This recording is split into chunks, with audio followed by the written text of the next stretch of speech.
কুকুরের কামড়ে আতঙ্ক, চিকিৎসা পরিষেবায় ব্লক স্বাস্থ্য আধিকারিক। রাতভর কুকুরের তাণ্ডব, কুকুরে কামড়ে আহত অন্ততপক্ষে 20 জন। পর্যাপ্ত চিকিৎসা পরিষেবা দেওয়া হচ্ছে বলে জানালেন ব্লক স্বাস্থ্য আধিকারিক। ঘটনাটি ঘটেছে উত্তর 24 পরগনা জেলার বসিরহাট মহকুমার হাড়োয়া থানার অন্তর্গত পিয়ারালতার বাগান, মাখালগাছি সহ হাড়োয়ার বিভিন্ন এলাকায়। বৃহস্পতিবার রাত থেকে কয়েকটি কুকুর এলাকায় তাণ্ডব চালাচ্ছে বলে অভিযোগ। মানুষ দেখলেই কামড়ে দিচ্ছে।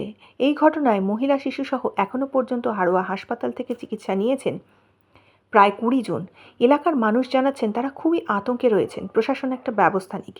ইতিমধ্যেই ব্লক হাসপাতালের চিকিৎসকরা জানিয়েছেন আহতরা আসছে, তাদের ভ্যাকসিন সহ পর্যাপ্ত চিকিৎসার ব্যবস্থা করা হচ্ছে। পর্যাপ্ত পরিমাণে ভ্যাকসিন রয়েছে, অযথা আতঙ্কিত হওয়ার দরকার নেই।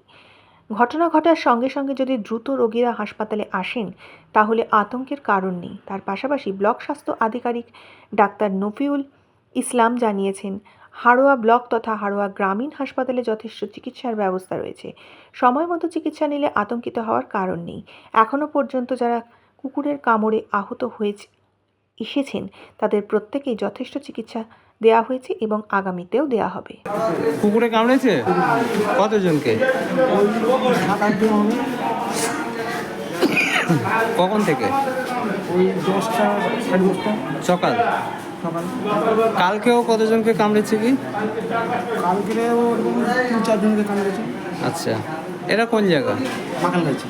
আচ্ছা, আর এটা কি পাগলা কুকুর? পাগল কুকুর। Bureau report, news N24।